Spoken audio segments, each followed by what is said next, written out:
All right, what is going on, guys? We are traveling with our podcast yet again.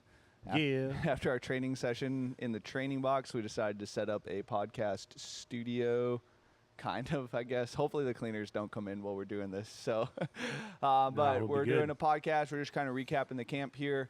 We wanted to give a special shout out to both Blacklisted sponsors and Atlanta Wild sponsors. So, Training Box in Roswell, Georgia, thanks for hosting us, letting us run our camps out of the gym and just run our training sessions out of the gym every Saturday. We had how many people do you guys think we had here today? I didn't even count. Today? Yeah. Easily 20. Yeah, it was a lot. More than camp. Yeah.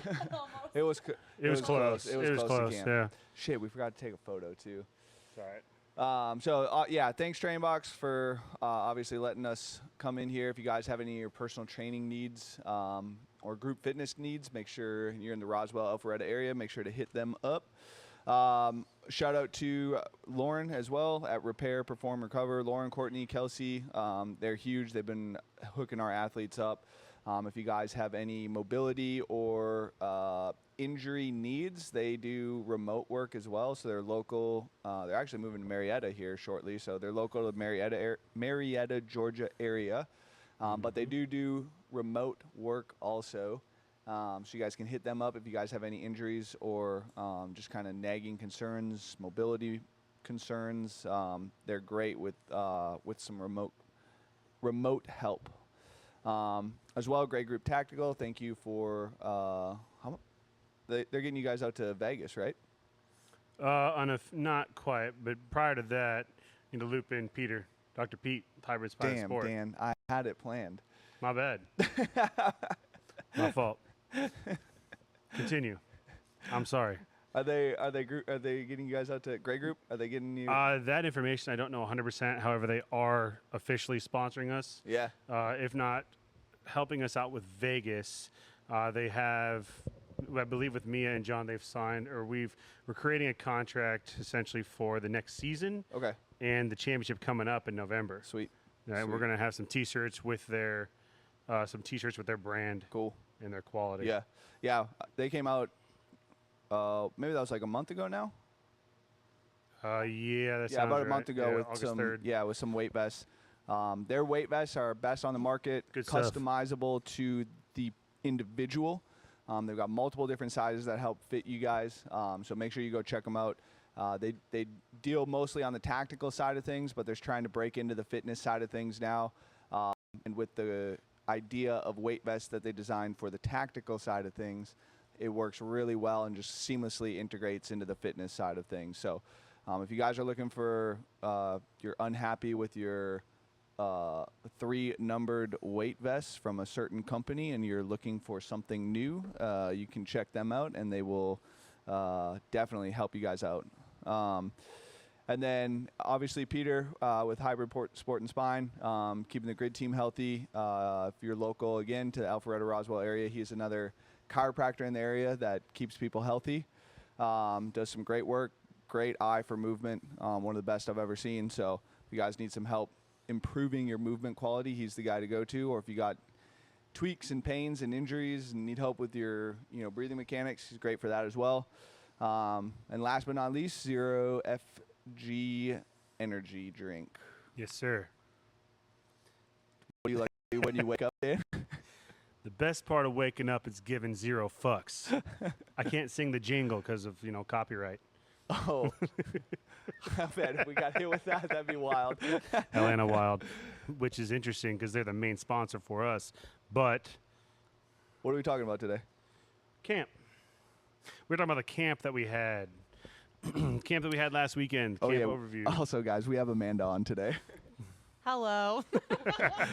We didn't prepare well and forgot one microphone, so we're going to pass them back and forth. I would personally argue that we prepared much better than we have in the past for this podcast. So, really, are you two ready for an absurd amount of questioning? Yeah, go for it. If you're done, I will. I think we're done. Are you done? I'm done. Oh, you're done. So we had camp when? Last weekend? Yes. Yeah. Athlete camp. Yeah. A couple things about that camp that were pretty exciting. Namely, I think personally, I'll start with my opinion first here. The live stream aspect, because everyone got to see me. That was probably the best part of the camp. Was it? No. Oh, So, so what I want to talk about, what I want to dive right into quickly, is this athlete camp was arguably, would you say, the best athlete camp that Blacklisted has put on to date, Oh, yeah. and not just from a volume standpoint? All right, Amanda's perspective on that. I mean, Go yeah, ahead. I guess I've attended pretty much every camp since I moved down here. So, yeah, I mean, it was really well run camp. I was definitely nervous for it. We're in a much smaller space than we have been in. So I was very curious how you guys were going to make that work and make that happen. And you did. I mean, it felt like a competition weekend, just like a camp usually does. But on top of that, though, it wasn't just working out and talking about the workouts like happened in the past, which camp weekends are always my favorite weekends. So we've always had great camps. But what differentiated this one from previous camps was the kind of seminars that we had along with it this year. So we had Griffin do a weightlifting seminar on day one before we all went, and there were some PR snatches on that day. No, that's pretty cool. We had Meredith come out for a nutrition talk. We had, I mean, this is the second time we've done a swim portion for camp. You technically, this was like the third or fourth, dating way back, because the time when I worked with you, Luke. Oh, that was for semifinals. Logan, Jamie, and you were in the water as well, I believe. Yeah. And then there was another time, you weren't here for that one, but there's another time where it was Mike and Mason. There's another lady whose name's escaping me, and Lexi. Not Lexi Wolfort, but yeah. Way back in the For day. Wadapalooza, way back in the day. Yeah, is we're what Kyle talking like just said. 2020, 2019. This is pre-quarantine days. Yeah, Honestly. well, I'm talking, Yeah. in like our most recent camps. I follow. In the last like 2-3 years, this was the second time we had Yeah, a swim with thing, and that Blacklisted was cool. only, I yeah. didn't attend that part. Sorry, Dan. My coach told me not to. And then, and Krista, she also did a gymnastics seminar type thing with Ring Muscle Up. So it was really cool. It was really comprehensive. We weren't just working out. We still got great workouts in, but there was a lot more like learning aspects to it, which I thought was really cool. Oh yeah, that's a great start. Like that was a magnificent like bullet pointed way, like with the breakout sessions we had. That'll segue directly into, so with the camp overview, and so Kyle, I want to start with you. Amanda, you surmised that just phenomenally. I want you, Kyle, to explain, first off, I want you to describe and explain the layout of the camp. I want you to start with day one, and how we'll do this is you'll describe the layout, the overall layout from day 1 to 3, and then you're going to revisit to day 1 and describe what you believe your thoughts on like how people executed that as a whole, blanket as a whole. Yeah. And then Amanda will talk about the elite side. Yeah. Okay. So like you want the workout layout? Yeah. Or? So talk about the workout. Describe all 6 workouts we did. So so we run 3-day camps: Friday, Saturday, Sunday. We don't have the gym rented out for the full time, so we kind of have to squeeze some stuff in. I think it's about 6 to 7-ish hours of work on Saturday. Same with Sundays, about 4 to 5. And then Friday, we do have the ability to go take a lunch during that day. So that one's still long. I think that one's 7 hours, but there's a lunch break in there. So Friday morning, we started out with the barbell seminar. Griffin went over snatching. And then we decided to do a little partner workout, followed that was literally just snatches, like a snatch ladder. Felt it would just coincide better. Like you basically warm everybody up, get them thinking about the snatch, and then go into the snatch. What was the workout exactly? So it's 90-second windows, teams of 2. You did 60 double unders each at the same time, and then you did max rep snatches in the remainder of the 90-second window with 30 seconds rest. You did that 3 times, increasing the weight each round. So it was 135 for guys, 95 for women, 185, 125, 205, 145. So that puts you at the 6-minute mark after that last 30 seconds rest, and then we gave them 4 minutes to hit a heavy snatch single, basically. It's a pretty badass coupling, in my opinion. The session of the Griffin session into that, like trying to speak on bias, that's very methodically well done. Yeah, I mean that was kind of the point of that, and like was, again, get them thinking about the snatch, warm them up with the snatch. We were able to kind of walk around and give people specific cues for, for the snatch specifically. We need to get feedback on that, but the last camp we run, we broke up into small groups and kind of taught the lifts individually in small groups. This way, I think, was way better. I think it was significantly better. We just kind of patrolled the outskirts and like ran in between the lines that we had set up and were cueing people along the way. And I think that worked out way better. But just trying to, move on to like give the full overview. Friday night, what was Friday night's workout?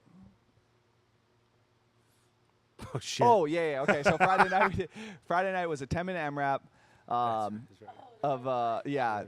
Honestly, one of the better workouts of the weekend too. So it was a 10-minute AMRAP, 50-foot single-arm dumbbell overhead walking lunge into 8 shuttle runs. Every 2 minutes, including minute 0, you did 2 rope climbs. That's a doozy. Yeah, so that workout was brutal, and I guess we'll get into talking about that one later. But, so that was Friday night's workout. Saturday we came in.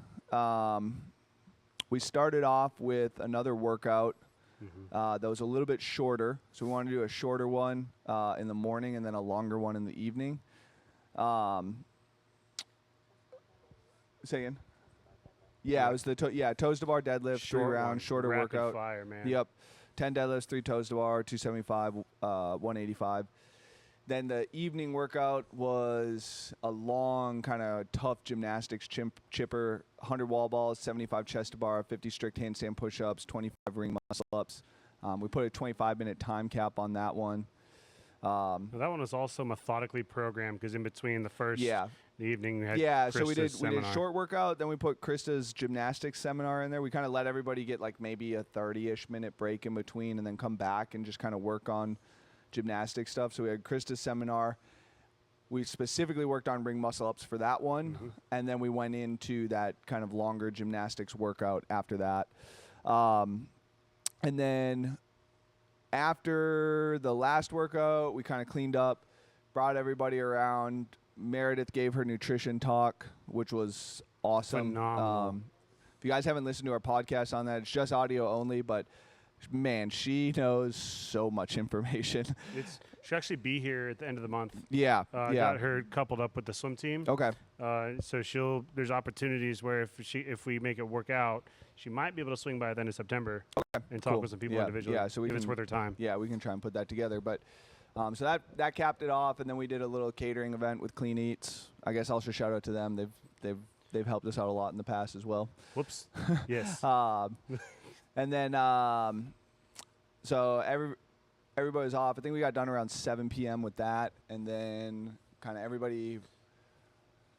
I don't know if that one's tough because everybody has to come back early in the morning on Sunday, so we do jam like a lot into Bandit. Yeah, I guess it was 8 hours on Saturday, so we jammed a lot into that day.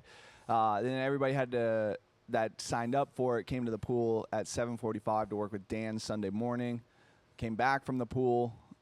We hit another quick turnaround. Yeah. On Sunday it is what it is. We have to get people out of the state that flew in, so it's a quick turnaround. They went from the pool right to the gym.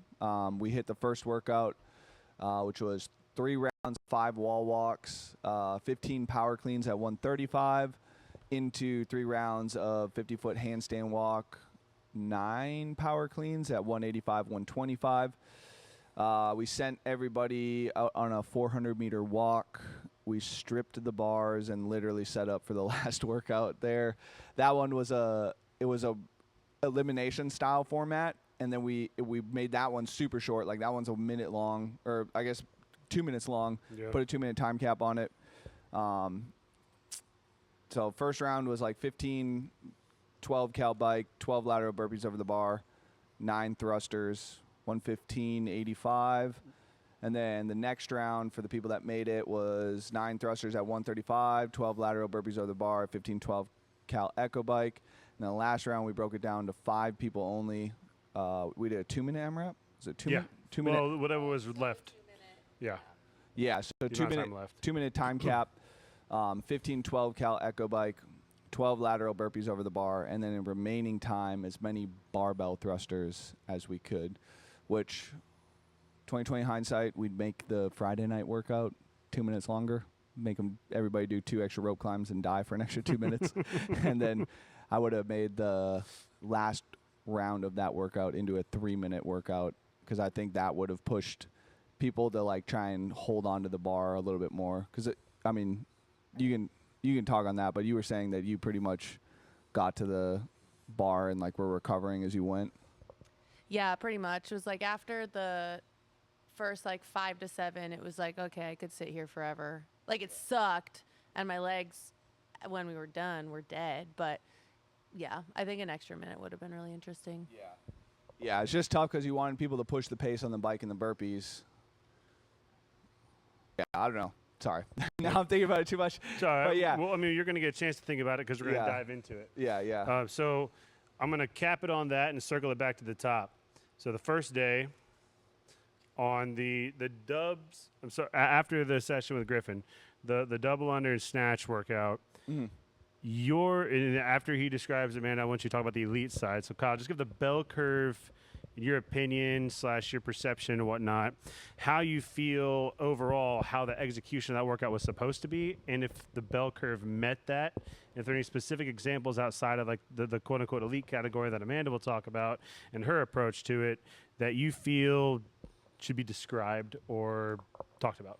I mean, I think everybody did as well as they could have on that. One reason why we wanted to kick it off with a partner workout too is it just gets everybody meeting somebody new, and kind of gets everybody like familiar with each other. So they're not just like, the camp was predominantly blacklisted athletes, but in the future we're hoping to have a little bit more kind of like this will grow and we'll get more faces at this thing.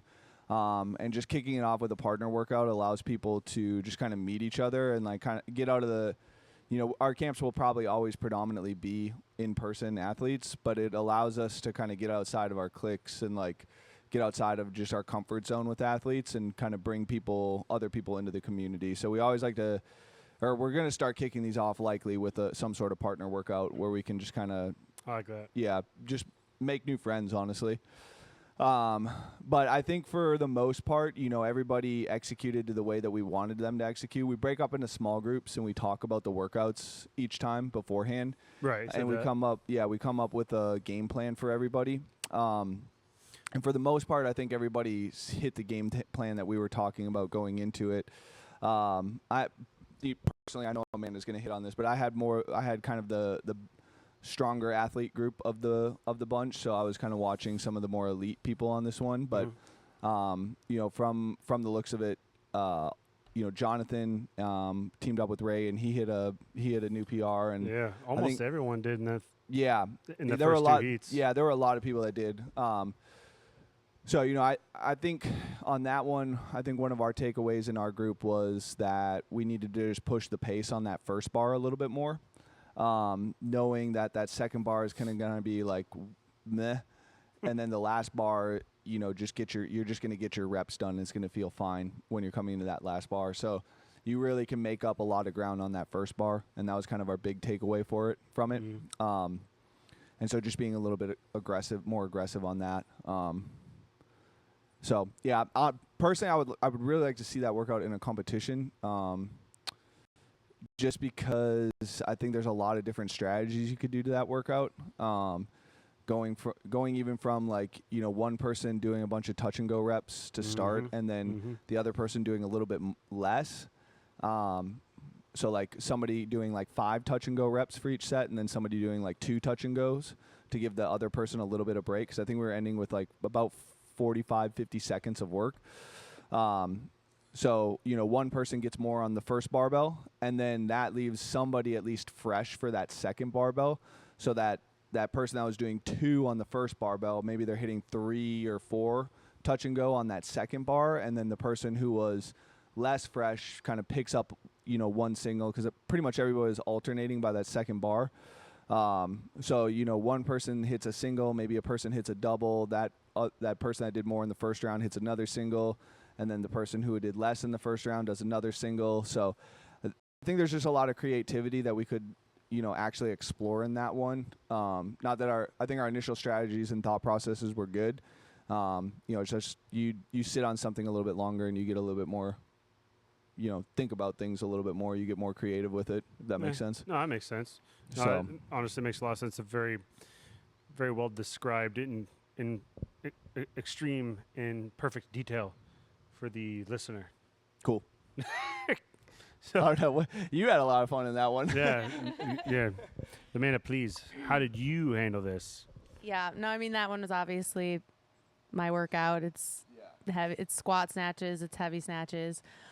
I mean, kind of going off like what you said, like you partner us up, and a lot of times it's with somebody new, but sometimes not. I mean, I was with Sydney. I work out with Sydney every week, but I think with the pairings that you make is one thing to note is that you pair us with somebody that, like, Sydney and I are the two strongest snatchers on the female side in the group. So that's why we were put together. You put us with people who are like similar to our ability. And what was cool with that with me and Sydney was Sydney PR'd her snatch by 10 pounds. Mm-hmm. Sydney Kimball, right? Sydney Kimball, yeah. PR'd her snatch by 10 pounds, and I don't think she would have even tried it if she wasn't on the bar with me. Well, she was giving Kyle the stink eye when he wasn't going to let her do it. Well, she did. I guess technically within the window, she did a 5-pound PR, but she did go for she went for a 10-pound PR after the workout was over by like 30 seconds because Her 190 did not look as good as her 190. She smoked the 195. Yeah, she did. It was impressive. Thank you for ignoring me. yeah. But that was cool because, like I said, she never would have done, because when we were done, our last bar was 145. I was like, all right, girl, where do you want to open? And she's like, I'm going to go 155. I'm like, cool, hit it. She hit it. I'm like, I'm going 175. I made a 30-pound jump from our end of our interval bar to there, and I hit that, and then she's like, bet, and she hit that, and then I was like, cool. I was like, I'm gonna go to 190. I hit 190, and I look at her. I said, you want it? And she said, yeah. And that was like she hit it, and that was a PR for her. And then I went up. I missed my first at 205, but then hit it on my second attempt within the window of the workout. It felt really, I haven't been squatting a lot with my knee injury, so that was like, it's not a PR, it's 5 pounds under a PR, but like just really cool to be able to hit that under fatigue after not squatting or snatching heavy in a really long time. And then, about a minute after the clock run out, Sydney went for that 195 against Kyle's wishes, but smoked it, and it was really awesome. So, like, I think that's one thing to note is, like, you always pair us with people that are going to push us. And even though Sydney and I work out together every week, we're still pushing each other. And like, she probably never would have even tried it if she had, or she would have taken like too many lifts at the beginning and then tried 190 and would have been too tired. Like, I got her to 190 in 3 lifts, right? She never would have done that on her own. So, I thought that was my favorite part of it, was watching Sydney hit that PR. Did you execute that first workout exactly how you thought you would? Yeah, we executed it to plan, and then obviously afterward, it was like, I think we could have squeaked out a couple of extra reps here and there, but we executed it to plan. We felt good about it. Hell yeah. Yeah. Do you feel at your level, or at the elite level of the camp, if you will, that was a workout that was really going to tax your nervous system, or more? Do you feel like it was one to be categorized as a great prep at the beginning of the camp, or one that'd be like, oh shit? For me personally, starting heavy, it's going to get me pretty prepped for a weekend. Fair enough. But, yeah, I guess that depends kind of on you as an course, athlete. yeah. But for me, I love starting with a workout like that. And I like that it wasn't just a straight up Just a lift. build to a heavy. Like, Yeah. we were kind of talking about this afterward. Like, it's honestly, I feel like a lot of snatch PRs or just any lift PRs come at the end of a workout like that. Mm-hmm. Because when you're just building to a heavy lift, like, sure, you can throw some bike intervals in there and stuff like that, but like, your body is super warmed up after a snatch. Like, that's basically a snatch ladder, right? I love that you said that. Honestly, I really do, because so many people, when they see the lift heavy, like, oh shit, if I get too warmed up, I'm gonna be too tired, and that's not really the case. I think in your case, you're the outlier there. We talked about this before on a podcast, right? But I would say that you had a comment actually when we talked about it on our last podcast, where because we brought up the TFX, me kind of just if you recall, because it had something to do with it was a long endurance, a long aerobic workout. So yeah, We can yeah. just we can talk about this really briefly, then we'll talk about the next workout. It was West Coast Classic out at in Las Vegas, and all the girls there lifted significantly heavier than the guys did relative to their 1RMs. Yeah. After the 6K after the ruck, ruck, and I yeah. think I was making a mention how like some people need to be do a workout like and a physically demanding workout prior to lifting to actually be able to hit heavier lifts. Yeah. I would personally argue, and this is a question for you from the camp, is do you think that the amount of PRs that occurred during the snatch in the camp at the very beginning, obviously, yes, Griffin's seminar 100% played a role from a nervous system standpoint, but from the, as you said, the snatch ladder with the double unders, ventilation's up, blood flow's getting everywhere, you know, this, that, and the other. Do you feel that is more appropriate to say like elite level needs to have that in the elite level CrossFit world? They need to have that to actually know how to hit a PR? I'm going to say no. I'm using it loosely, if that makes sense at all. Like, are you asking like being able to lift under fatigue? Do you think it's more valuable for elite level CrossFitters? They're more likely to hit the new 1RM or really heavy 1RM after being introduced to a state of fatigue, and that is actually warm up for you all. I would say, I mean, it takes the pressure off of the lift. Okay, right? so it becomes more fun. Yeah, like it takes the pressure out of it because you're like, well, I'm tired, so if I hit, you know, it's kind of like if I don't hit it, I can blame it on the fatigue. You know, a little bit, right? Like it takes the pressure out of the lift because you're just like, you're just going up there and trying to throw some heavy shit up. Yeah. That's always Tristan's excuse, I hear. Tristan hit he went from 245 to 275 at the camp and hit it. Missed 245, hit 275. It was a good snatch, too. And then you had Artur did the slowest 265 snatch on the planet. Yeah. But it was good. Yeah. But, I mean, obviously you need to be able to hit near your max in any format at the elite level, because sometimes I mean, think about semifinals 2023. Our max lift was after an 800-meter run. Yeah, dude, and right?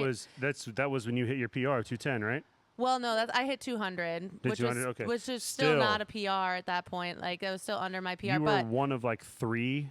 Yeah, there was, in and the then there was a world couple that hit 200. Yeah, and there was a couple women more? who hit more than that, even at the East semifinal. But I think I took 5th in that event at 200.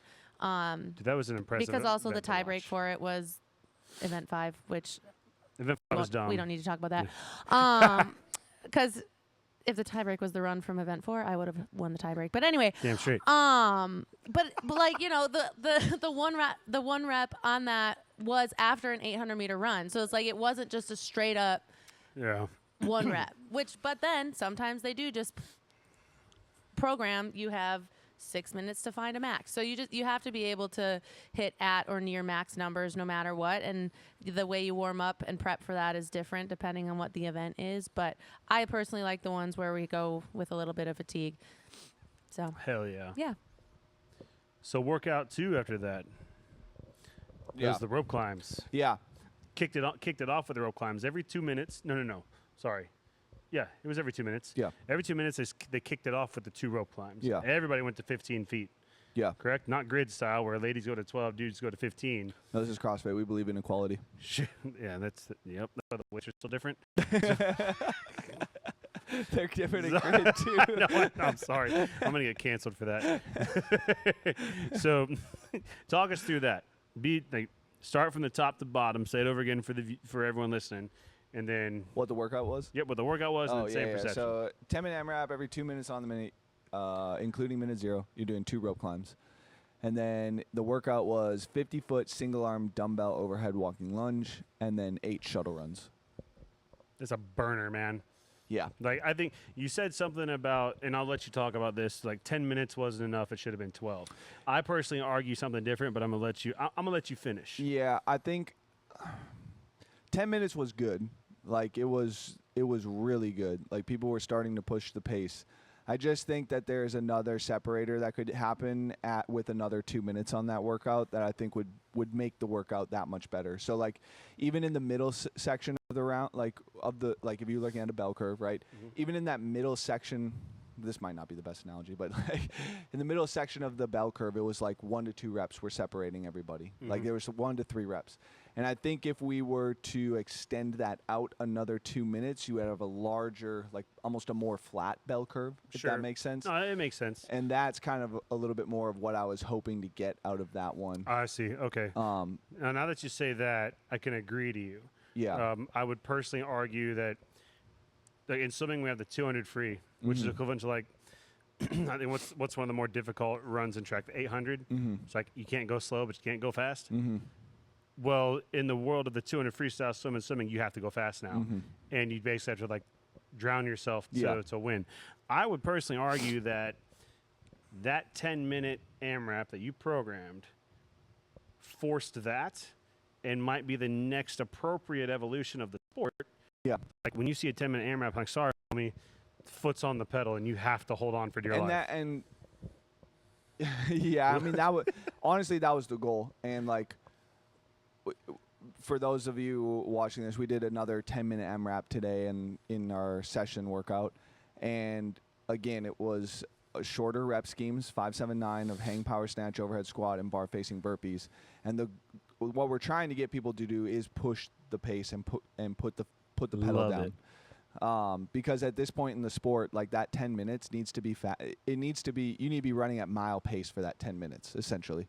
That hurts. And but it can be done. It can be done, and you need to just fucking send it like the whole 10 minutes. And the athletes here today got to watch Kyle Bernier do that workout, and like what did he score on that? It was 9 plus 13. Holy hell! So he almost imammed that workout, which is holy shit. But I mean, that's where the sport is, and like you know, sometimes athletes have difficulty seeing that because they're not involved in the day to day, and like, you know, as coaches we're trying to study and look at the sport. But that's one thing that we're trying to convey and really preach to our community right now is like, hey, this sport's fucking fast as shit now, and you need to be on the gas pedal inside of an 8 to 12 minute workout. It's go. Like you're running that at 2 mile pace pretty much. Was it mile or 2 mile? Which one? Mile, 2 mile. Okay. Still like mile pace for the 8 to 10. Please don't. Right. Please don't hurt me. I mean, like it's what I was trying to get at there is you're supposed to run fucking fast and run fucking hard, whether it's a mile or 2 miles, and you're supposed to be in so much fucking pain at the end of that you can't walk for 30 minutes. My opinion, the 1.5 mile run is the hardest run.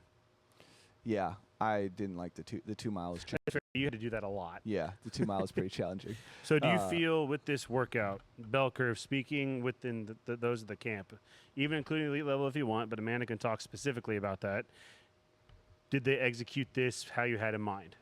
Yeah, I think so. Our group kind of hit and like reflecting on it, I think I need to do a better job of like describing limitations in the workouts. Because our group talked a lot about their low backs blowing up. That was kind of what they were afraid of. And I think they got kind of they got surprised by how aerobic it was. And so, you know, I think that's something that I needed to work on and just like be able to prepare them a little bit better for that. But I think we sent a lot of the more the stronger athletes first on this one. Yeah, they win the first team. And so when we do that, it gives everybody else an idea of like, oh, this is what this workout looks like. Yeah, Bree Secret? Yes. Like she went after it at the front. Like she was ahead of you by a little bit, I believe, and then I think you ended up catching her, right? Yeah, that was a really good race. And I was shocked. I've never seen her move before, but dude, she went out like a bullet out of a barrel. Yeah. And it was impressive in that there were a few people that were making comments about it. Yeah. And I believe that was an appropriate thing for them to pay attention to. Oh, yeah, for sure. I mean, she comes from a classic CrossFit community where like you go out hot, you die, and then you just try and hold on. And that's essentially what a 10 and a 12-minute workout is. At the same, like if you have a higher power output, you push the pace, take advantage of that higher power output, there's going to be a point in time where you start to slow down. Hopefully we've conditioned you enough to the point where that slowdown is still competitive. But then you need to just be okay with fucking hurting for 4 to 6 minutes and just continuously pushing for that 4 to 6 minutes. Now, would height have played a role in this? Are you keying in on Arthur? Yep, right, Tristan? Mm-hmm. Because I would personally argue, and this is no offense to Arthur, however the hell he wants to say his name. The thing is like, okay, height does have a little bit of a factor in the rope climbs for sure. The rope climbs, lunges, The shuttle lunges sprint, somewhat, because it's only 8 steps, or 6 steps, 7 steps. So for him, it's like 4. I think he was still only taking like 7. So at most it's Really? one more step Okay. because the distance is so short. Was it really? The shorter individuals can make up the time if they push the shuttle runs. You hear that, Tristan? But the thing is, the shuttle runs, to push those, they Oh, that hurts. fucking Yeah. hurt. So it's just figuring out how to maximize what you're good at in that workout. Yeah, yeah. And even if you're going against somebody that is, anthropometrically inclined to do well on that workout, Yeah. you can still figure out a way to game plan it to beat that person. That's fair. Yeah, that's fair. That's the only response I have to that. That's Cool. fair. So, Amanda, you had Bree in your heat, I did. and I'm assuming, given the high level you are, you kept your eye on her Absolutely. the whole time. So, how did that adjust your game plan at any point from start, middle, or finish? Yeah, I mean, like Kyle said, that one specifically, you kind of have to game your weaknesses, and the shuttle run's definitely not a strength of mine. But rope climbs, and it was a 35-pound dumbbell, right? Yeah. Yeah. It's 50, 35. So, rope climbs and a 35-pound single arm overhead walking lunge, like, I'm going to be fine with that. But yeah, I mean, she was ahead of me for probably the first half of the workout. Not by much, but she was. It wasn't by much at all. I think it was honestly till like the 6 or 7 minute mark. I would say probably like 6 minute, the second to last set of rope climbs. But yeah, I just kept my eye on her, and I made sure that we were getting. Actually, I think she was about 25 feet ahead of me going into the Yeah, there was a time where she second was to a last. full. Yeah, she was a full length of the lunges ahead of me going into the second to last set of rope climbs. But where I made up the difference was that my rope climbs and my lunges never got slower. That's true. I went back and watched that, and your pacing on that, the split rate, the variable is very minimal. Yeah, my rope climbs and my lunges never got slower. My shuttle runs definitely did, but so did hers. Mm-hmm. Her and I were shuttle running at about the same pace toward the end of that workout. And I do agree with Kyle, as much as I wouldn't have wanted to do 2 more minutes of that workout because I felt like I was going to puke the entire time. I think 2 more minutes, because I think I got 4+. I was halfway done with the shuttles, so whatever rep scheme that and then she, I think, it was 1 shuttle in. She was like three reps behind me. Right. And I think if we would have had 2 more minutes, had another interval, I would have pulled away a little bit more. Yeah. Gotcha. And so I think like what Kyle was saying, what he kind of wanted to see was like toward that end mark, who can continue to push. And I think 2 more minutes would have been a bigger separator. So that would have been interesting to see what happened. But like I said, I just kept my eye on her, and I didn't get caught in the race. This is where we talk a lot about learning how to do this at our camps too, learning how to race. Because yes, I still came out hard, but not as hard as Bree. And then I just stayed with her, and I knew that I was going to be able to maintain my pace on everything but the shuttle runs. I knew those were going to slow down, but obviously was conscious trying not to get them to slow down too much. But then once I did start catching up and pulling ahead of her, that just encouraged me to continue to push harder, and then possibly pull her back into that race and get her to push harder than she maybe wanted to push at that point. Smart. And see what happened. So yeah, you don't have to be ahead from the beginning. You got to learn how to race. So from the identifier standpoint. And this is for people who don't know you as well as like we know you as an athlete. You had to identify what in order to maintain the ability to surpass her at the end. You kind of hit on it a little bit, but specifically, you had to hit on what? You had to really focus on what is your limiter. The shuttle runs. Yeah. Yeah. and Why is that for you? Running's hard. Yeah.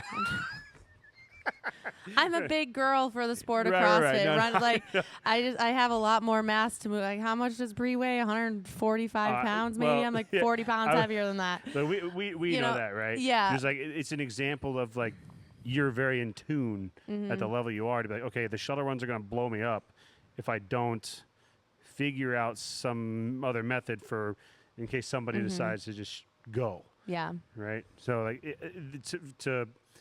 to me that's cool to watch and hear. Like these are things people need to be Yeah. aware of once Well, they're at the higher level. Yeah, well, and I'll talk about it more when we get to the heavy gymnastics chipper. But yeah, like this was a race or this was a workout that I knew, even with the shuttle runs, this was a workout I knew I could race, and so I was paying attention to the people around me. And I'll kind of come back to basically the gymnastics chipper.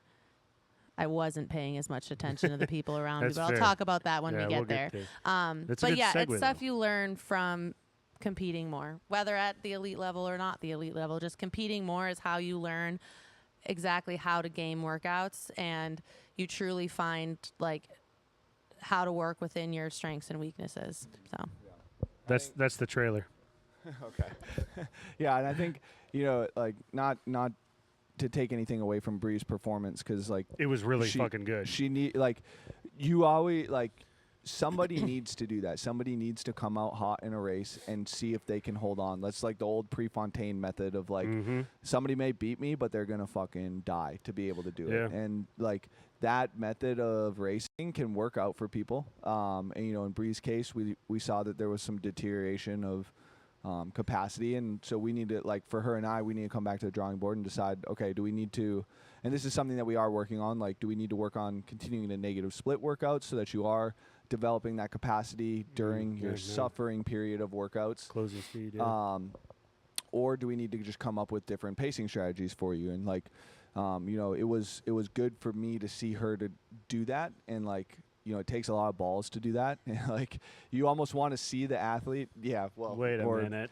Like, I don't know what the equivalent is, but it takes guts. There we go. It takes a lot of guts to be able to come out and do something like that. And you almost want to have an athlete that does that and just like literally smashes their head into a wall at all times, and then teach them to, hey, if we take it back 20 seconds per round on this workout, like you're going to be able to push for the last 5 minutes of a workout. And so, having somebody be like, seeing an athlete do that is fucking awesome. Like, that's what you want to have out of your athlete. And then you need to kind of reel them back. It's a little bit harder to teach somebody how to do that and be that aggressive in workouts than it is to take an athlete who is aggressive and kind of reel them back. Now, caveat, there are people who just won't fucking listen and just die all the time. It's really, really annoying. But when you're working at as high of a level as Bree is, she's very analytical about the sport, and you can teach somebody how to do that. So, Fair enough. Do you have some? I was basically just going to say what you touched on at the end there was like, it's really hard to teach somebody how to hurt in a workout. And so when you have an athlete that already knows how to push them to the point where they push themselves to the point where they're hurting, like, yeah, that's a skill that's really hard to teach. But it is easy. You can teach pacing, but you can't teach, like, I want you to feel like your chest is going to explode. Your heart is going to explode out of your chest. You're like, you can't. I don't even know if you really can teach that. I think you can develop it, but I don't know. I feel like that's really hard. I don't know. You're the coach. It's honestly got to be something where the athlete's got to hit rock bottom and accept the fact that if they don't find an ability to adjust, they're just going to be fucked the entire time. It might be a topic for another podcast. No, I agree. I agree 100%. But yeah, and I think we'll discuss that is it later. Yeah, that is something we could deep but dive on. all of this honestly is a good segue into the second day. And Yeah. I want to jump to workout 4, which was the long gymnastics workout. Yeah. Because since the first workout was a sprint, and we can circle it back here in a second. Honestly, I don't even think we need to for that one because we had a lot That's of fair. malfunctions with grips on that one. So Really? we can Okay. we can Then skip we'll just over jump that to one. workout 4 because we talked about pacing, talked about blowing your load early because you're 18 again. But what this workout was, it was 100 fucking chest to bars. No, I'm sorry, wall balls. 75 chest to bars. 50 strict wall. Strict. Handstand push-up. Strict handstand push-up. Just strict handstand push-ups? Yeah. Okay, my fault. And then the 25 removes, ring muscle-ups. The fuck? Yeah, I mean, honestly, I think What was the time cap on that again? 25 minutes? 25 minutes. Yeah. Honestly, really loved this workout as well. Yeah, it was honestly my favorite this whole weekend, if I'm being real. Workout 5 Sunday morning was really good, and then just elimination style Spoiler workouts are alert. always fun. We already talked about it. Well, we're on Saturday. I know. I was saying I really like. Yes, I am a bigger athlete for the sport, and fuck strict handstand push-ups and anything gymnastics back in the day. But I think one of the cool things to see about this one was the fact that you looked at this and you're like, fuck, that's a lot of reps in a row of a lot of like 4 really tough movements. And it's like a press pull or it's like a press, a pull, press into a pull and pull. A pull and press. So it's like a very, like everything's compounding fatigue until you get to those And ring the muscle pull ups. has to be extremely aggressive. Yeah. After yeah. 75 of Yeah. pull. And so I think one of the cool things, like we did put a 25-minute time cap on this workout because we didn't want people fucking staring at the rings for forever. 45 minutes, and we already had to run. Or staring at the wall forever. Yeah, we already had to run 4 or 5 heats, so it was kind of a time thing, and we just wanted to make sure that people were having some good intensity in the workout. But I think one of the cool things was probably 80 to 90% of the camp was able to accomplish something that they didn't foresee themselves being able to accomplish in that workout. Amy, A lot of ring muscle ups done. yeah. I mean, Amy had never done 50 strict handstand push-ups in a workout before, and That's what's up. she did all 50. That's what's up. Bree and Amanda, they both got back to the rings and crushed it on the rings. So that was, super encouraging to see. Both of them finished the workout, which was awesome. All 3 of the elite ladies finished it. Bree Wallen finished it as well. She and smashed that workout. She Yeah, it's definitely in her wheelhouse. that was like a Bree workout. For sure. Jonathan made it back to the rings. Tristan did really good. Liana, Sydney, they both made it back to the rings. Taylor made it to the rings. Yeah, so I think there was a lot of Caroline. So I think there's a lot of just people that were seeing like it's almost like validation for your training. So like a lot of Artur made it too. Sorry. Yeah. That's impressive. Yeah. So like a lot of like speaking for my clients on this one, like we do a lot of strict pressing, and a lot of my clients just have a limitation on strict handstand push-ups in general. And so I think a lot of it was just some validation for their training, seeing like, God, yeah, I'm doing another fucking set of 10 Z press again this week. Cool. Just going to see it pay off. But it was, in this workout, especially when you're going from a press to a pull to a press back to a pull, it really shows you like, wow, I just did all that in 25 minutes and like was still doing ring muscle ups. It's impressive. So like, I think it was just a cool kind of like realization for people that like, yes, training does suck and it's not everything that you want to do all the time, but there comes a point in time where that training is going to pay off. And for me personally, I have a bias with getting people better on the competition floor rather than I think there's a training style out there that gets people really good at training and it doesn't get them great at being out on a competition floor. And so like I have a bias towards getting people better for the competition floor, not necessarily getting them better for training. That makes sense. That makes complete sense. And That's why I hate qualifiers. Yep. Just get me there. And so, I think that was it. It gets tough for people because you do have to put in a lot of effort every single day into your training. But when you have workouts like that one, it just kind of validates like, okay, I know what I'm doing on a day-to-day is hard, but it's working. And when I get out to a competition floor, now I can move through this workout. I'm not going to be sitting there staring at a wall for forever. Mm-hmm. And so I think that was honestly like, I think everybody executed super well on that one. That was the best executed workout of the weekend, I think. I would agree fully. Just because across it was the board, yeah.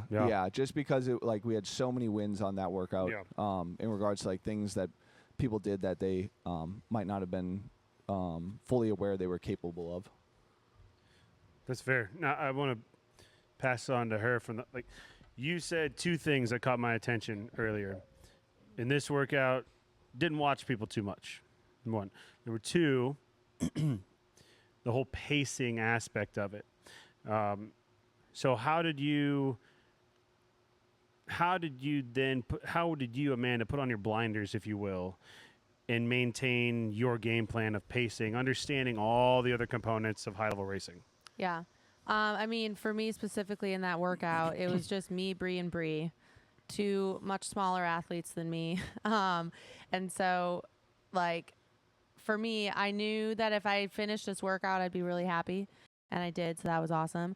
But, through the first 100 wall balls, I was closer to Bree Wallen during that one than I was the other Bree. And I was about 10 reps ahead of her at the end.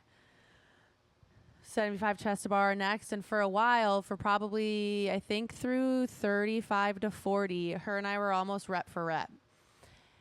And me, knowing Bree, knowing myself, at that point, like I said, I wasn't really looking at other people, but I was. Because at that point, I purposely pulled back.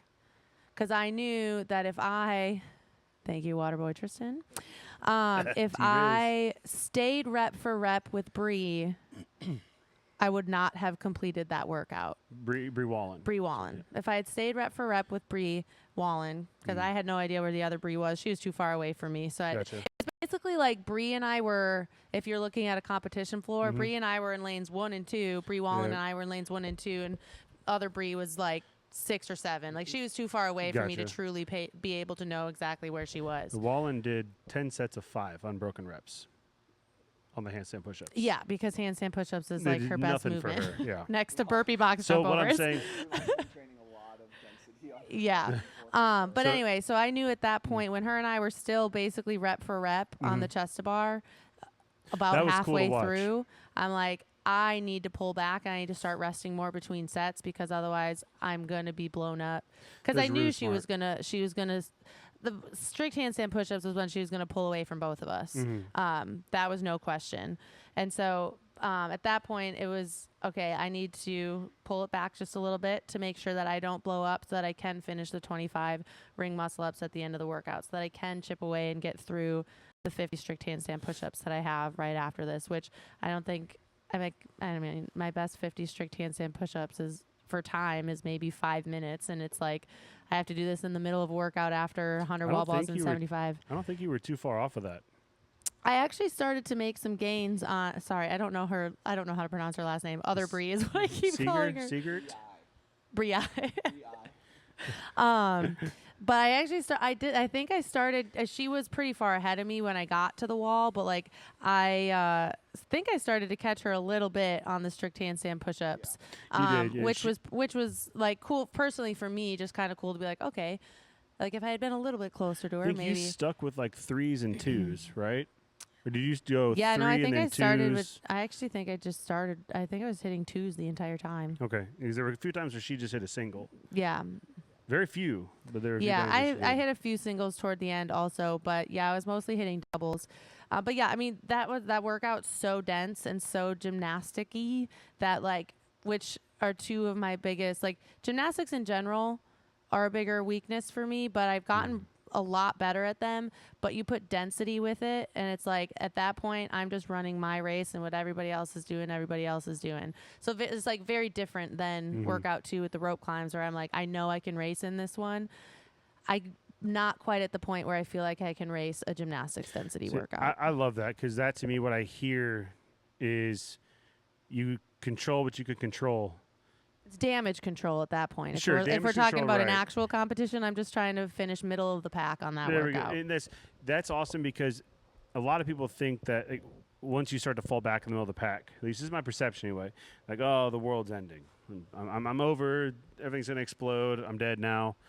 So, like, you saying that at your level, feel is a mentality that is a must in order to be at your level or higher. You don't have to win every workout. You don't Yeah. have to win any workout to win a competition, technically. That's true. Unless the winner wins all the workouts. But True. Was it when Ben? didn't Matt Frazier, wasn't there a year that he won the games and he didn't have one event win? He won 2 events. It was either him or Ben Smith. He won like 2 or 3 events total. You don't have to win every workout. You just have to be consistent and Yeah. not typically. Yeah, you have Yeah. to be consistently in the top, but you can have a workout that's not quite as good and still You're right. finish toward the top. That- Again, it's damage control. I love that personally. That's good. Completely switching the tides now. I want to jump to the elimination style workout. Yeah. Because even though workout, I really like 7, workouts. even workout 7 was good. 5. Huh? Sorry, workout 5 was good. Yeah. It was really good. I feel, I don't know, talking about the elimination style workout, or do you think it's better to talk about? No, we can talk. Yeah. Let's Do you want just to talk jump. about? Yeah, You wanna do jump. both No, jump to the elimination style because one. it's the polar opposite of pacing, or is it? Because it was the first round, if you will, was the 15-12 calories, Yeah. 12 lateral box burpees, and then the thrusters. Mm-hmm. 9 thrusters, right? 115.85. Mm-hmm. And then the next time it switched Mm-hmm. with the 9 thrusters at a heavier load, Mm-hmm. 185, 120, 115, 125. 135, One- 95. 135.95. Like I said, 135.95. And then the burpees again, Yeah. finishing with the calories.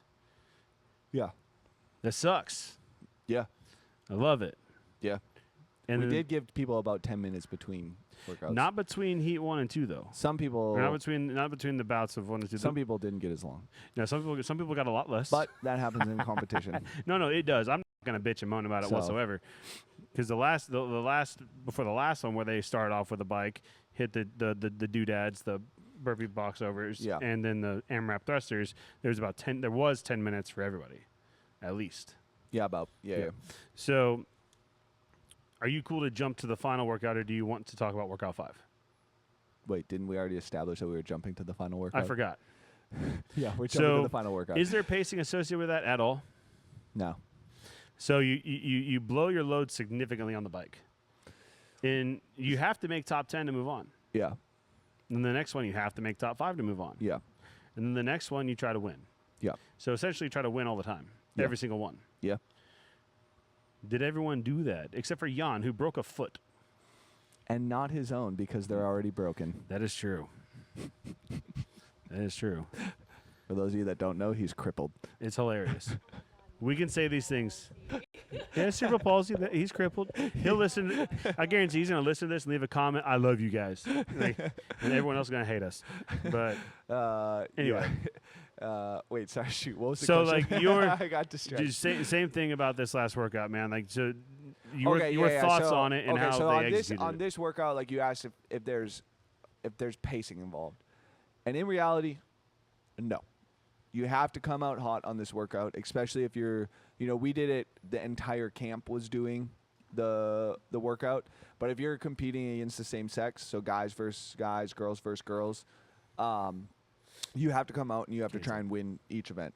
Like that's just you don't know how Oh, fast that's the right. other. We did do co-ed. Yeah. right. So guys So there's- competed against girls competed against guys. Mhm. We just had the girls. Guys are a little bit better on the bike, just even still the 12 calories, but we gave the girls the 12 and 20-inch boxes, so they should be a little bit quicker on those, just because of the 4-inch height. So, it maybe evened itself out. And I think, but yeah, so either way, like if you're competing against the same sex, like you just don't know how fast your competition is going to go. And maybe the competition holds back a little bit and they miss out on the next round by 1 second.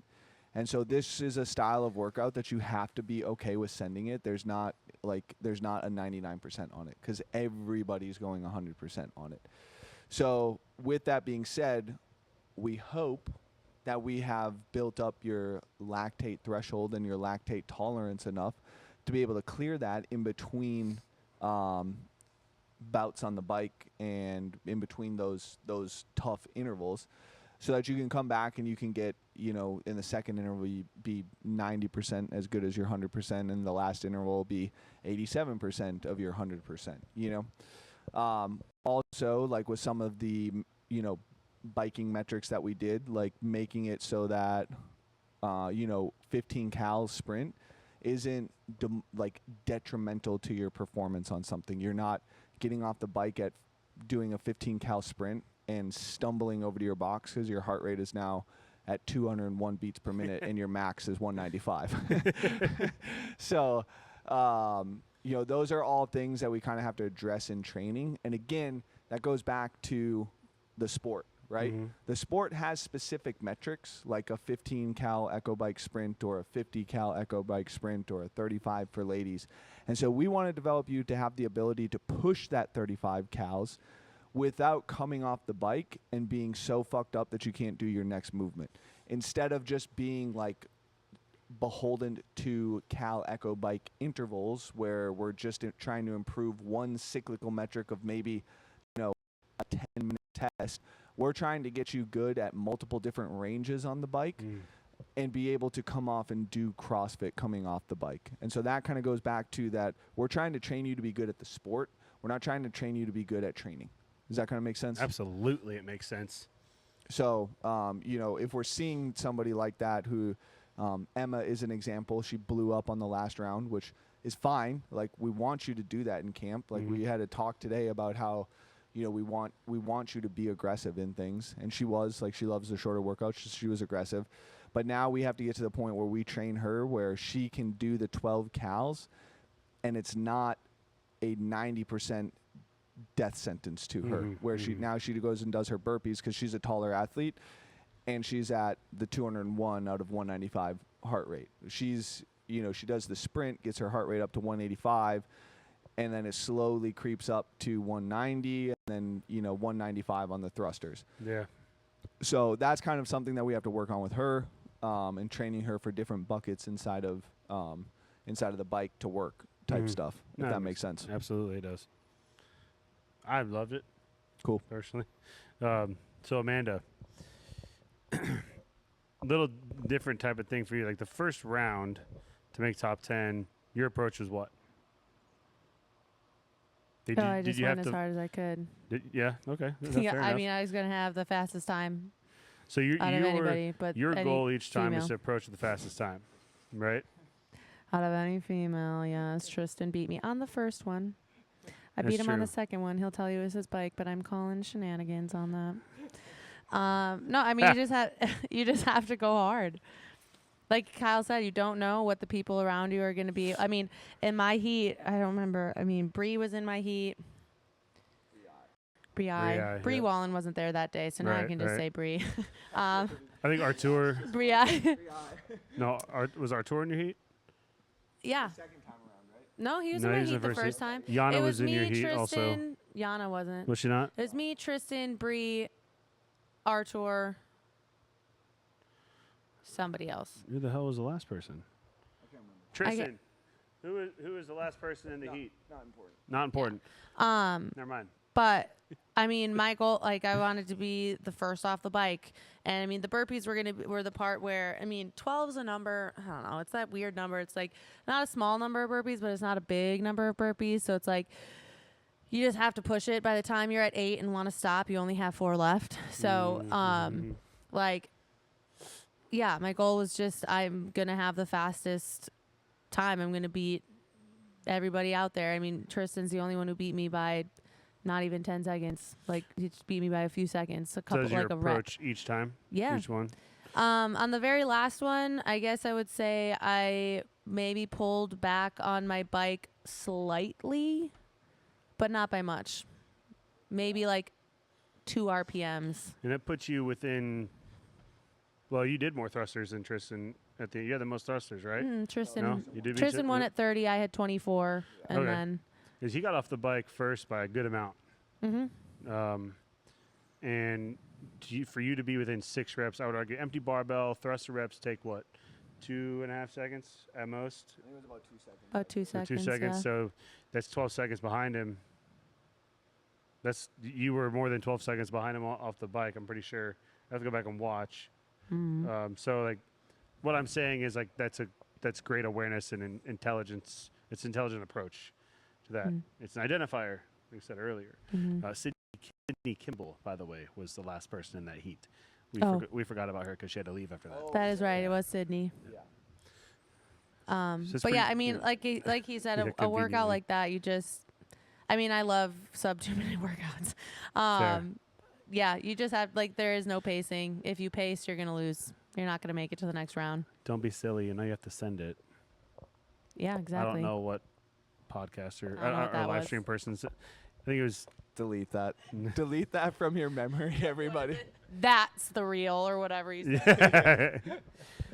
So that's the camp. That was the last workout. Do you want to circle it back to workout 5? All right. No, I don't think so I think either we're good. because like, I feel both of you hit on everything from like the entire spectrum, no pun intended, with how the camp was structured, the approach of it all skill sets, Yeah.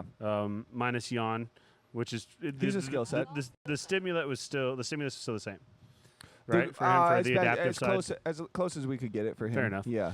So, like, I want to close it out with just a couple more things. And one, actually, they both encompass, like, the value of the camp. Yeah. So, from both of you, I'd like to hear how was the camp valuable from the standpoint of what the camp structure was meant to replicate? And that second half of the question may be better for you, Kyle, and Amanda. You can just express your overall value if you want. Could you explain what you mean by what All it right, was supposed so- to replicate? Was this meant to replicate just keep it simple, training to train? We already know that. Oh, okay? I see, I Training see. for competition. Was Yeah, it meant yeah, to so- replicate like the structure of the games? Yeah, so what we're trying to do at this camp, like we run a camp every fall or basically in August. And what we try and do at this one is start prepping people for a mixture of both in-person and online qualifiers. So that's where you saw the snatch ladder was more of like that would be more of an in-person workout. And then the evening workout would be more of like a qualifier workout. Yes. Was that structure like that each day? Yeah, so Saturday morning was Saturday was more in-person stuff, I would say. That the Saturday PM workout, I don't think you would see that in either format. So that one was kind of a little bit of an oddball, but I wanted to get some after Krista worked on her gymnastics stuff, that was why that one was in there. That makes sense. And yeah. we just got some good gymnastics density in there. It honestly is a really good workout though. So As Dan would say, I would argue that you would see that workout at something like the games. Yeah. Yeah, I feel like it could probably rock that's both. probably still over-programmed for semifinals even, but I think you'd see something like that at the games. I definitely see that as a qualifier potentially. I don't know about qualifier. Not anymore. Because I just were thinking about the open, where like one of the open workouts start off with Karen. I know what you're saying, but I feel like that one is a lot more fun to watch in person as a race. That makes sense. And the idea behind that one came a little bit from the chipper that they ran for the games, and then back in 2021 for the West Coast Classic in Las Vegas, was just and 2014. So there's like a couple different workouts that kind of inspired that one. But in 2014, there was a workout that was 100, 100, 100, wall balls, chest bar, snatches, pistols, snatches. Pistols. Yeah. It was a brutal workout. That was a great year for programming. Damn. I think that actually might have been 2013. And then Damn. and then there was that pistols. hundreds workout, which was, I think, 180, 60, 40, 20 was that workout. And so that was kind of like a little bit of the inspiration between Fair those enough. two. I like chipper workouts like that. Yeah, honestly. You might see that at a live competition, but I think more than anything, it just gave people some wins, and that one was in there just a little bit more to get some density work in throughout the course of the weekend. Fair enough. So why was that structure valuable? Like, how could somebody view the structure that you just described of how the camp was, some in-person stuff, some qualifier Oh, stuff. yeah. I know you Well, say it's a preparatory thing. Like we yeah, covered that. yeah. And like the workout that we did on Sunday was a little bit more of an online qualifier, and then to finish the whole weekend off, we're literally trying to race and trying to push the intensity, which is something that you learn to do at a competition. Fair So enough. So you feel like it was the build-up. a little bit, yeah, a little bit. I think this structure is good because there's so many different learning points that you can gather from it for both an online qualifier and a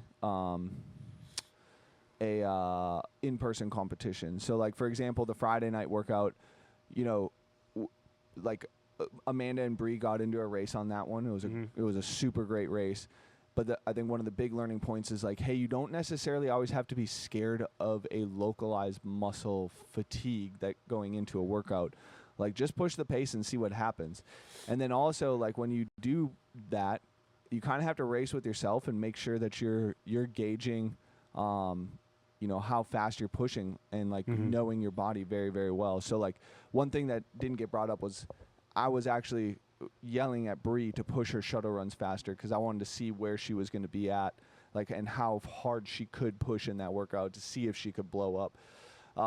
And so she did that, and then she ended up blowing up. So it's kind of one of those things, like, that workout was a great opportunity. Like, Bree learned about her body in that workout, and Amanda learned, like, hey, I can kind of ride behind somebody and be able to kind of overtake them at the end of a workout. And so there's some great just learning opportunities there because Amanda can now be like, okay, I remember that if I execute at 90% of my capacity for this workout, and I know what 90% feels like, I can push it for that last 2 minutes or whatever it is, or I have enough left in the tank to close out the workout. And that's going to give me a really good score on this workout. And the opposite can be said about Bree is like, hey, if we kind of, make sure you're maintaining, we're not trying to push a little bit harder at the end of workouts, you're going to put up a really good score on this workout. Just maintain that pace. Those negative splits that we've been working on are actually working for you. And so there's kind of just different factors that you can learn in regards to that. And, there's always little tidbits that your coach can take away from the weekend, like, I hate picking on Bree this whole weekend, but this whole podcast. But, we've known she's had a overhead weakness, and today this weekend we were able to test that against other people and kind of see where it's at. It's gotten significantly better, but now we just know there's another level to it. Like, okay, hey, we got you this far. Now, as like you and I as a coach and athlete, like, we can take it to this level now and continue to fill in that gap, and it allows the coach to kind of see where that athlete is at in regards to their ability level. So that was a long tangent. I don't know if I answered the question. It's close enough. Cool. So Amanda, like, just expressing like how this camp is valuable to how it was valuable to you specifically. Yeah, I think I kind of touched on it at the very beginning when I talked about how this camp was different from other camps. Like, we always have great workouts at camp, so it always helps me further learn how to race, how to pace, how to not pace. It further helps me learn how to be a better competitor. And I think that's one thing that I've obviously just become a better athlete, but over the last few years I've become a really good competitor.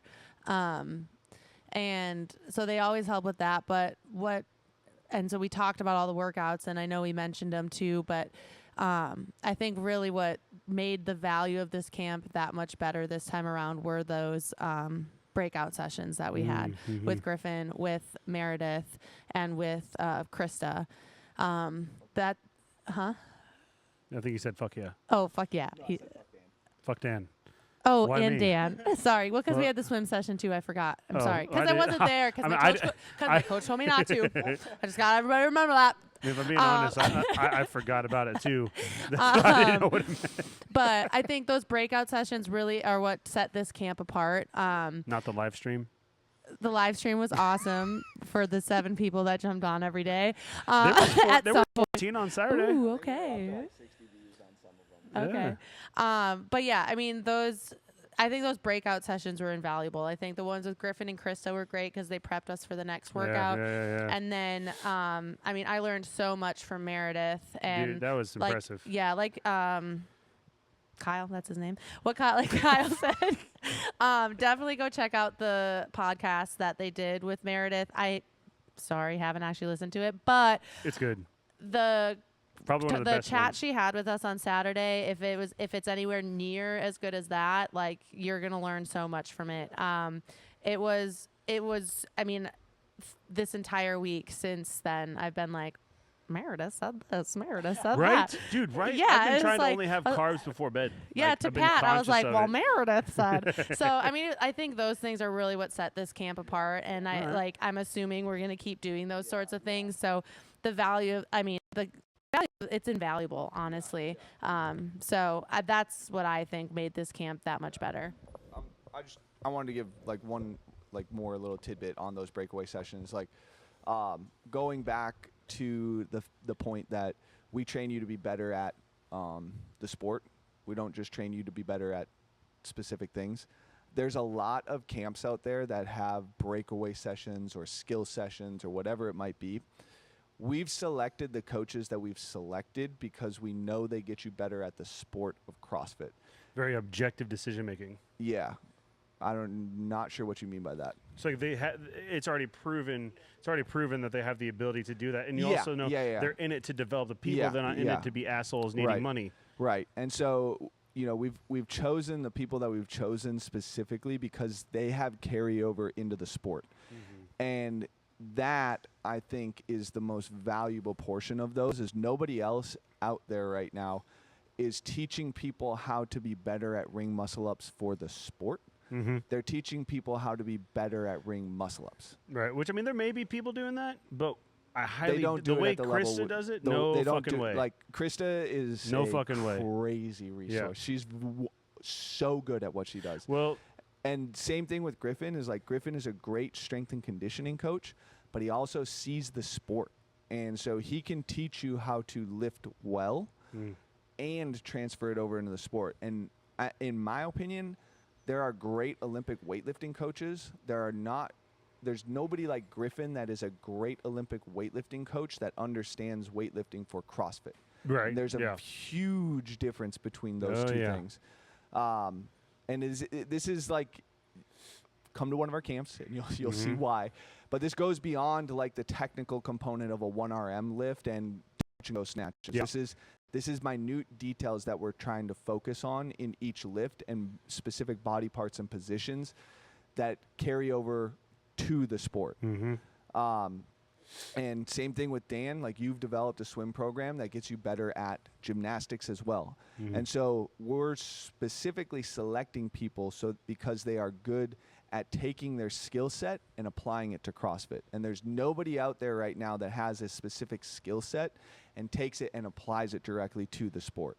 And so those are kind of the reasons why those breakaways are so valuable, is the coaches that we have doing them know what the athletes need for the sport of CrossFit. So the only rebuttal I'll provide is Justin Adams. He is another one that does that. To the degree of Krista, I don't know. But I will say Justin, it's a different track, if you will, but there is the crossover. So I'm not trying to like sell him on our stuff. Right. Yeah, I feel bad now that I forgot about that. Whoops. All good. Yeah. Krista's great at what she does. Yes, she is. She's just very good at, seeing. She has a great eye for it. She teaches CrossFitters at the level that they need to be at, and she teaches them efficiently, so that it does carry over to the sport. And she has the drills that will help you get better at ring muscle ups for the sport, and not just ring muscle ups. So. Well, hell yeah. Cool. Anything else to add on the camp overview from either one of you? No? All right. Well, cool. We can close this out. Do you want to take the reins and close it out, Kyle? Yeah. Thanks for listening, guys. If you guys need any help with any of your, programming, coaching, whatever it might be, hit us up. We have a great network of individuals. So even if we can't help you out, we can find somebody to help you out. We got a plethora of programs. If you guys are looking for some, we've developed, if you guys have probably seen our Instagram profile, Barbell, Pat has developed an awesome program to help you guys just get stronger, more explosive. It's honestly a really fun program. People have been loving it, so you can check that out. Also, if you guys are just kind of into fitness, we have a 60-minute track. If you guys are competitive, maybe have been doing CrossFit for a long time, accumulated a home gym, that's kind of the program for you, just getting in the gym for 60 minutes on a running clock. You got busy lifestyle. You get a nice little pump, and then you get a nice little kind of breathing session in there as well. So with very CrossFit oriented, with kind of some subs that you might need for anything else or anything you might not have. And then, yeah. So, and we have the competitors track as well, gymnastics track, swim track. So got a lot of stuff for you guys. Hit us up if you guys need some help with everything. And thanks for listening. Thank you.